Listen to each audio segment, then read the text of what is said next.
Olá pessoal, tudo bem? Bem-vindos a um novo vídeo falando sobre a API do PlugSign. Nesse vídeo nós vamos falar sobre a solicitação de assinatura, que é um processo básico, né? Uma das primeiras coisas que você vai querer implementar é como fazer o envio do documento para assinatura. Tem outros passos que você pode tomar antes, mas como a gente entende que esse é um passo essencial, a gente vai começar por esse vídeo. Então vamos lá. Existem várias formas de você enviar um documento para o sistema e enviar ele para assinatura. Você pode fazer isso pelo documento convencional, de duas formas, tanto fazendo primeiro o upload e depois mandando para assinatura, quanto usando um endpoint que faz as duas coisas ao mesmo tempo. Você pode usar os templates de PDF e você pode usar os templates em Word. Então, tem várias formas. Esse primeiro vídeo eu vou tratar das duas primeiras formas, depois a gente vai ter um vídeo sobre os templates de PDF e um vídeo sobre os templates de Word separados. Então vamos lá. Primeiro os endpoints que nós vamos usar. Eu já estou aqui com a documentação aberta. Na primeira forma, que é a mais complexa, que é a que eu vou explicar primeiro, você vai vir em Files e primeiro você tem que fazer o upload do arquivo. Então são duas etapas. Primeiro você faz o upload, depois você manda ele para assinatura. E aí existe um endpoint que agrupa essas duas opções. Existe uma diferença muito importante entre eles, que é a possibilidade de posicionar campos no documento, campos de texto e campos de assinatura. Nessa forma, em duas etapas, existe essa possibilidade, na forma simplificada, não. Então, essa é uma diferença. Na forma simplificada, você só pode pedir assinatura, você não pode pedir texto, preenchimento, e a assinatura sempre vai na última página, como eu mostrei aqui no primeiro vídeo do canal. Tá? Então, tem essa primeira diferença. E na forma mais completa, você tem a liberdade de upar um arquivo, mas não mandar ele para assinatura no momento, ou fazer mais de um envio separado. Mandar para uma pessoa e depois mandar para outro mesmo documento. O que faz upload e envio não, porque ele vai sempre criar um arquivo novo. Então vamos lá.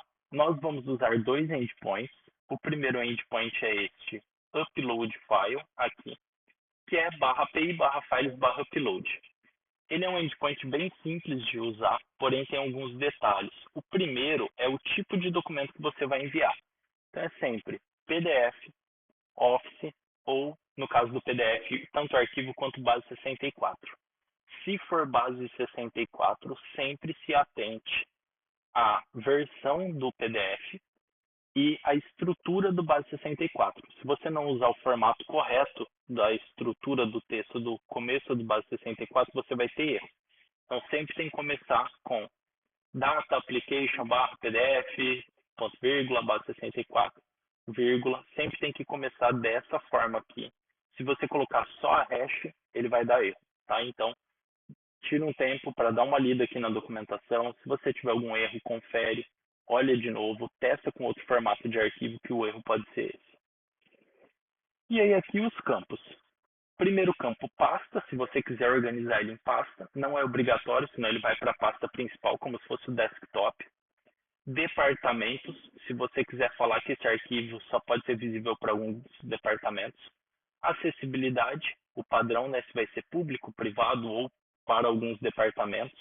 Isso aqui, se você não passar, ele segue o padrão da conta que já vem pré-definido. Nome é o nome que vai ficar visível do arquivo. File é o arquivo de fato. Senha, se você quiser passar, lembrando que proteger o arquivo com senha vai impedir ele de ser assinado, vai impedir ele de ser editado. Tá? Então, se tiver pondo senha, esse arquivo provavelmente só está guardando, ele não é para assinatura. Optimizer é um recurso muito legal. As bibliotecas de assinatura e de edição de PDF têm limitações, normalmente de versão de PDF. Então, normalmente elas suportam da versão 1.4 para baixo. Não quer dizer que um arquivo na 1.5, 1.6 ou 1.7 não vá funcionar. Quer dizer que essas versões têm recursos que não são suportados. Então, se um PDF na versão 1.7 tiver algum recurso não suportado, dá erro na hora de assinar. Esse Optimizer, ele remove esses recursos e faz o downgrade da versão do PDF. Você não vai perder qualidade, você não vai mudar a formatação do arquivo, ele só vai tirar esses recursos que normalmente não são visíveis, são de codificação e compressão, e vai reduzir ele para 1.4. Então, Então, se você tem problemas de assinatura, de edição, você subiu o PDF via API e na ponta a pessoa não consegue editar, tenta começar a usar o Optimizer, que ele deve resolver esse problema. Uploaded by, o ID do usuário que fez o upload do arquivo, lembrando que a empresa pode ter colaboradores, como a gente viu no primeiro vídeo, então você consegue personalizar isso. Então, por exemplo, vamos supor que eu tenho um RP de clínicas médicas. Aí eu tenho a Clínica Santa Maria, que está usando. Só que tem 3 secretários. E aí cada uma vai estar logada na sua conta no meu RP. Eu posso fazer com que cada uma também tenha sua conta de colaboradora e aí eu passo o ID. Porque na hora de fazer um processo de checagem, de avaliação, você consegue, pelo sistema de assinaturas já, entender quem que foi a colaboradora que estava logada fazendo esse envio desse documento, além de que ela vai receber por e-mail alertas falando se o paciente assinou, se ele abriu o arquivo, etc. Então é um recurso bem legal esse aqui. E por último, a forma padrão de autenticação do arquivo, né? QR Code no topo, QR Code no rodapé, página final. Ah, Felipe, a gente já não viu isso lá nas configurações da conta, o padrão? Já, só que você também pode personalizar arquivo a arquivo. Então, o padrão da conta existe. Se eu não passar nada aqui, ele vai usar o padrão da conta. Mas se eu quiser, eu posso definir para esse arquivo específico. Então, eu tenho um RP na área educacional e o padrão é sempre QR Code no topo e página porque são contratos. Mas quando for certificado, eu não quero QR Code, só quero a página, para não mexer na página do certificado. Você pode personalizar por aqui na hora que você está upando o certificado especificamente. Tá? Então aqui basicamente eu já estou com o meu token aqui, né? Eu já tinha testado. Eu vou vir aqui, vou dar um nome, meu doc teste vídeo, e vou escolher um arquivo de PDF para fazer o teste. Aqui eu vou dar um try. Eu acho que não tem mais nada obrigatório, não. E aí ele já retornou aqui. Como que vem essa resposta? Aqui está pequenininho, mas eu vou ir passando aqui, ó. Você recebe o ID, o nome, file name, extensão, status, e aqui você tem a document key. A document key aqui, ó, na linha 9, ele é o identificador único do arquivo. Toda vez que você for falar desse arquivo com a API, você vai usar essa document key. Então, quando você for mandar uma solicitação de assinatura, você vai precisar usar essa document key para falar, ó, é desse arquivo aqui que eu estou falando. E nos retornos também. Então, o webhook, por exemplo, ele vai vir com essa document key te falando que aquele webhook se trata desse arquivo. Então, sempre que você upar um arquivo, você tem que gravar essa document key no seu banco de dados, atrelada a esse arquivo para você conseguir identificar quando vier algum dado do sistema do PlugSign, certo? E aqui ele já está integrado. Então aqui, ó, eu só tenho esse arquivo. Se eu abrir a área de meus documentos, ele já vai ter um novo arquivo, que é esse meu doctest vídeo que a gente acabou de enviar. Então aqui abrindo, ele foi enviado por mim, PDF de teste, sem muito segredo. Agora, nós vamos fazer o envio dele para assinatura pelo método mais completo. Tá? Então, aqui em Requests, eu tenho 2 send request. Tem request com template e com documento. Como ele é um documento, não é um template, eu vou usar esse aqui, send request with document. Aqui também tem alguns detalhes. O principal é essa questão da assinatura na última página aqui, ó, que a gente já viu no outro vídeo. E a estrutura do objeto de fields, que é esse aqui. Tá? Eu vou falar primeiro do geral dos campos, depois eu volto. Então, primeiro você chain, tem aqui a opção chain, que é cadeia. Então, se você estiver mandando para mais de uma pessoa, 2 ou mais, se você quer que elas assinem na ordem, né? Então, a primeira recebe e assina, e só depois que ela assina é enviado para a segunda, ou só depois que a segunda assina para a terceira, e assim por diante. Lembrando que se nesse meio tempo qualquer uma cancelar a solicitação, ele interrompe o processo. Também tem outro detalhe. Quando você faz um envio de uma solicitação de assinatura, você recebe um objeto com os dados daquela solicitação, a chave daquela solicitação para você consultar o status e várias outras coisas. No caso de uma solicitação em cadeia, a segunda chave, por exemplo, ainda não existe, porque ainda não foi gerada a segunda solicitação, ela só vai ser gerada depois que o anterior é assinado. E aí, como que você sabe qual que é a segunda chave, a terceira chave e assim por diante. Quando alguém assina uma solicitação que é gerada outra depois, você vai receber esse webhook aqui, ó. Então, no request updated, você vai receber a document key, a sign key que foi gerada, o e-mail e esse status de created, tá? Então, você vai receber esses dados aqui falando que a primeira pessoa assinou e a gente acabou de criar a segunda solicitação de assinatura. Então, através desse request updated com created, você sabe que uma pessoa assinou e foi criada outra agora. Document key, como eu falei, é o ID do documento. E-mail ou números de celulares, né? Que é que você tem vários, então posso criar aqui 2, 3, mandar para 3, 4, 5 pessoas assinarem. Sender é o remetente, igual o uploaded vai lá na pasta, né? Você pode determinar qual foi o colaborador que enviou aquele documento.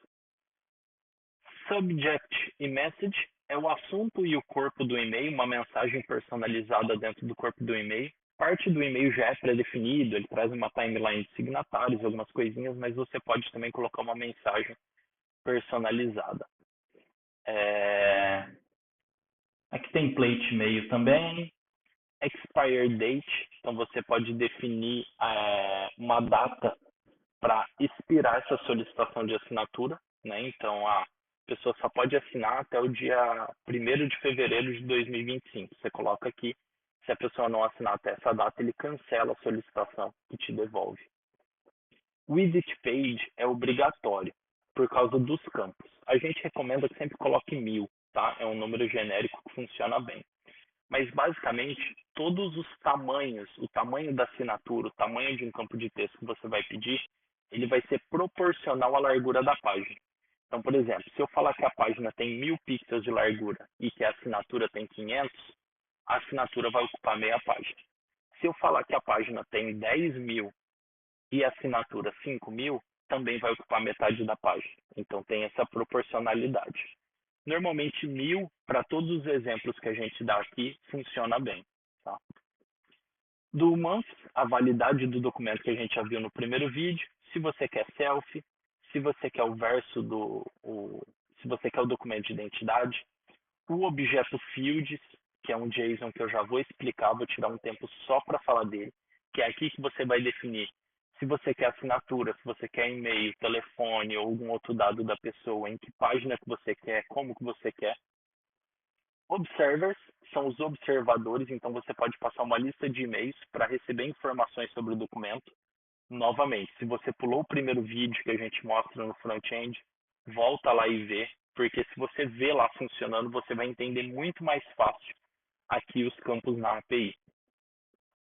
Signature type, se você quiser obrigar a pessoa a assinar de uma forma específica, então você tem todos desenho, digitando o nome ou upload. Send finished, se você quer que as pessoas recebam uma cópia do documento depois que ele for assinado ou não. Silent mode, né? Ela não vai gerar um e-mail, ela não vai mandar e-mail para as pessoas, a solicitação.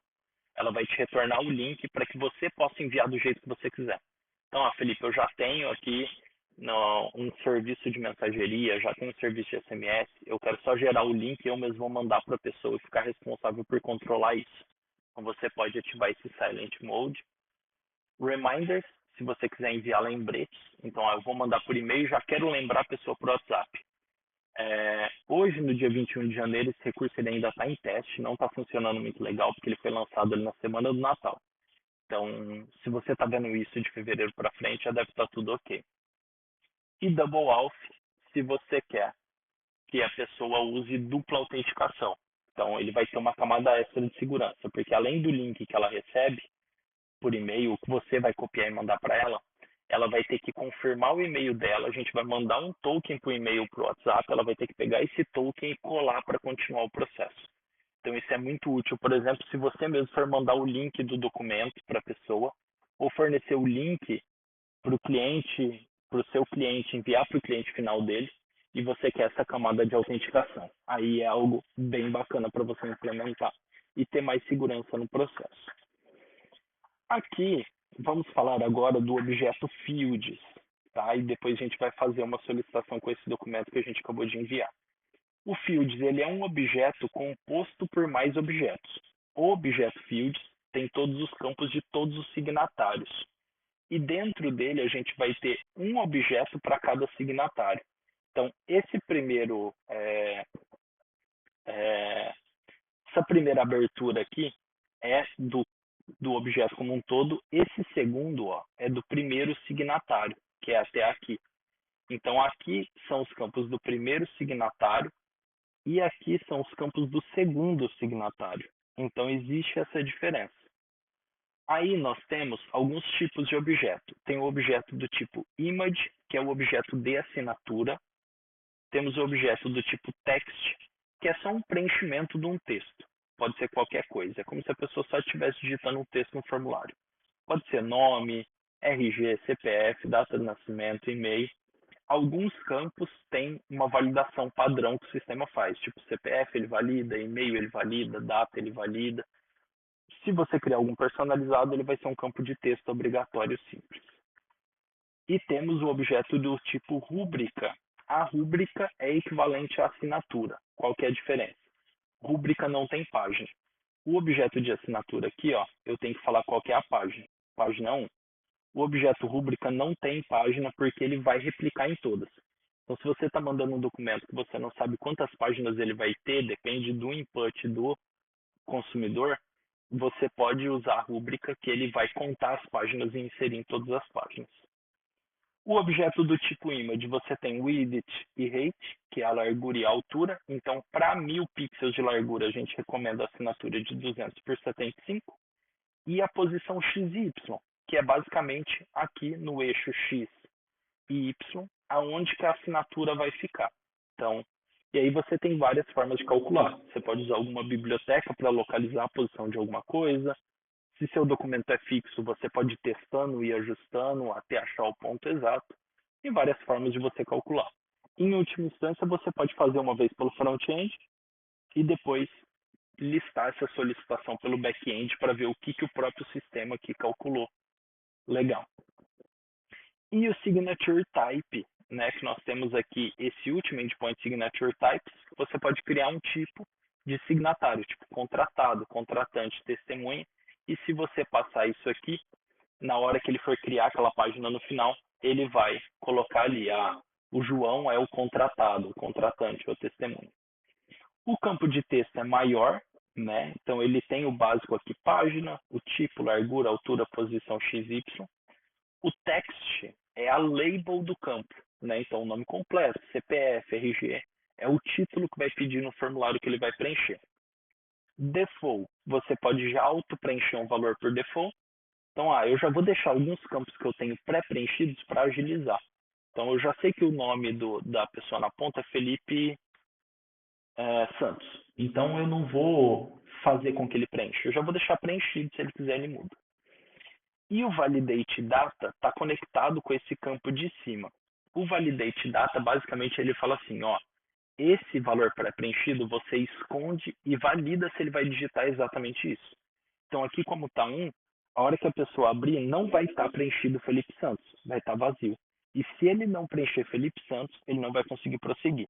Então, uma forma de você validar dados como CPF, RG, se a pessoa, além de digitar um CPF válido, por exemplo, se ela vai digitar o CPF correto. E aqui são questões mais visuais, né? Então, a cor do texto, o tamanho da fonte, negrito, itálico, alinhamento e tal. E aqui só para mostrar esse signature type, é um exemplo, né? Além do número, você pode passar o texto, né? Então aqui, ao invés de passar 3, eu poderia passar testemunha, que aí o próprio sistema cria esse tipo de assinatura para mim já automaticamente. E por último, rúbrica, que é basicamente a assinatura sem a página, tá? Então ele vai replicar em todas as páginas. A gente vai fazer uma request, mas eu vou abrir no Postman para mostrar um outro ponto de vista sobre como testar no Postman. Então, por exemplo, eu tenho meu Postman aberto aqui, eu só vou pegar o meu token primeiro para pôr aqui nos headers. Deixa eu abrir aqui no sistema rapidinho. Então, aqui no Postman, por exemplo, eu vou vir aqui em headers, vou colocar meu token. E aqui em body, eu vou colocar os dados. Aqui ele está mais enxuto porque eu não vou usar todos aqueles campos, né? Eu vou usar só alguns. Mas basicamente eu vou começar pegando a document key do meu arquivo. Então é aquela que eu acabei de fazer o upload. Então vou colar aqui a minha document key. Vou manter esse e-mail. Vou apagar esse número de celular, vou deixar só para uma pessoa. Vou deixar o assunto e a mensagem. Não quero passar. Deixa eu aumentar aqui e ocultar isso para ficar melhor para a gente visualizar. Então, basicamente aqui, eu tenho a minha document key. E-mail é um array, né? Então, posso passar vários e-mails ou celulares, mesmo que for só um, mantenha como um array. Aqui eu tenho o assunto e a mensagem. Validade eu não vou colocar. Prazo que expira também não. Largura eu vou deixar 1000. Sender e chain eu vou tirar, porque eu não preciso de self também, eu não quero. Então esse é um envio básico, tá? Document key, e-mail, assunto, mensagem, largura. No fields, novamente, eu vou apagar o primeiro objeto, porque eu estou mandando para uma pessoa só, né? Então vou deixar aqui só o da primeira. E aqui que entra a questão de posições, tá? Quais que são os detalhes aqui, as pegadinhas das posições? Aqui está a página 1. Eu só tenho uma página, tudo bem. Largura está 300. Vou mudar para 200, por exemplo. Eu estou falando que tem 1000 e 200, então é 1/5. Então, se eu parar para pensar no meu documento, vai pegar 1/5 da largura da página por 75. Essa já é a proporção correta, tá? 200 por 75. Se você for mudar o tamanho, siga essa proporção para não ter problema, porque senão pode ser que a assinatura fique esticada para o lado ou esticada para cima, que ela distorça um pouco se não seguir a proporção. E a posição, né? Então, se a gente pensar aqui no sistema de novo, deixa eu voltar aqui a tela do sistema, se eu colocar 00, vai ficar assim, ó, vai ficar aqui na esquerda, vai ficar desse jeito aqui, ó. Então, se eu colocar 00. Se eu colocar, por exemplo, eu falei que a página tem 1000 e eu colocar 500, a posição X vai ficar assim. Então você consegue se orientar e ter uma ideia, né? Então ele vai fazendo esse processo aqui. Se eu colocar, por exemplo, 1000 menos 200, que dá 800, ele vai ficar aqui, porque eu estou descontando a largura da assinatura. Então, você consegue se orientar e fazer dessa forma.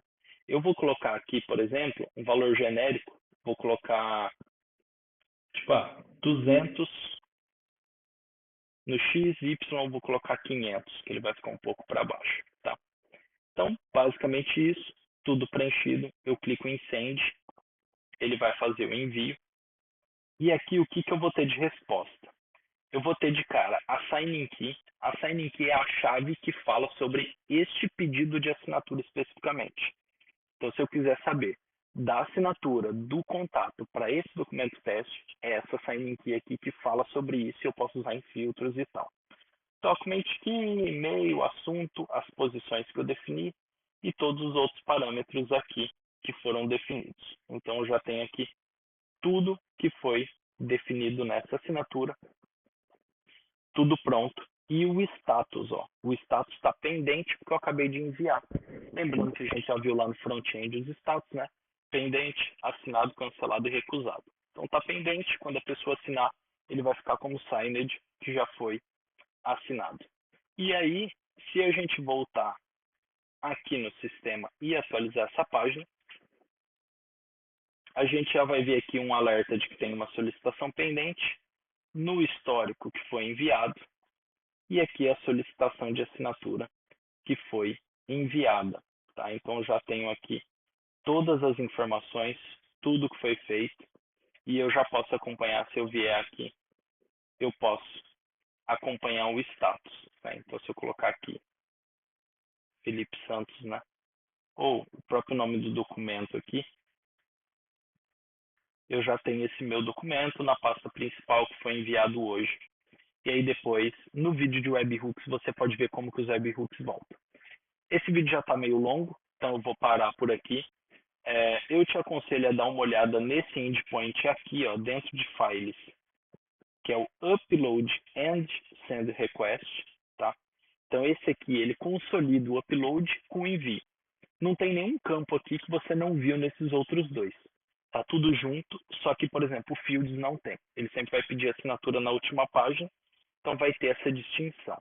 Mas aí você pode dar uma olhada, ó, todos os campos pasta, nome, chain, e-mail, validate, optimizer, tudo que você viu está aqui em um único endpoint para você fazer o envio também. Beleza? Eu espero que você tenha gostado. A gente se vê no próximo vídeo. Até mais.